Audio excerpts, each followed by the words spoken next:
అయితే మేము సేమియా పాయసం చేసుకోపోతున్నాం. దానికి ముందు స్టవ్ పైన గిన్నె పెట్టుకోవాలి. తర్వాత ఇవి వేసుకోవాలి స్టవ్లో. తర్వాత కుక్ చేయాలి స్టవ్ ఆన్ చేసి.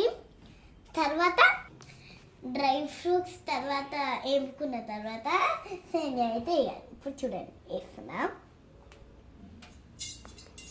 వేయాలన్నమాట.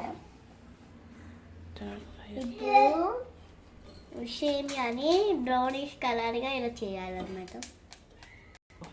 తర్వాత దాన్ని ఒక ప్లేట్లో పెట్టుకోవాలి. ఫస్ట్ సేమియాని ఒక ప్లేట్లో తీసుకోవాలి. తర్వాత నీళ్ళు పోయాలన్నమాట.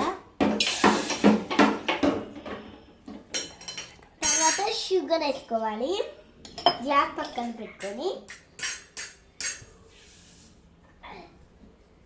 వేసేసిన అనమాట. ఇప్పుడు మమ్మీ పొడి మొత్తం కరిగిన తర్వాత సేమియా దాంట్లో వేసుకోవాలి. తర్వాత పాలు ఉంటాయి కదా, పాలు దీంట్లో వేసుకోవాలి. అప్పుడు సేమియా రెడీ అయిపోతుంది. అలాగే డ్రై ఫ్రూట్స్ కూడా వేసుకోవాలి. చూడండి ఫ్రెండ్స్, సేమియా వేసేసాం. ఉడికిన తర్వాత పాలైతే పోసుకోవాలన్నమాట. పోస్తుంది ఇప్పుడు ఇలా. అయ్యో ఇంకా డ్రై ఫ్రూట్స్ అయితే వేసుకోవాలన్నమాట.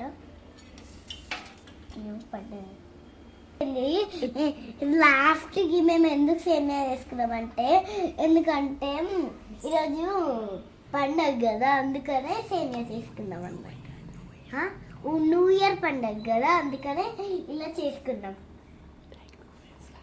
Thank you. Let's go. మళ్ళీ కలుద్దాం. బాయ్.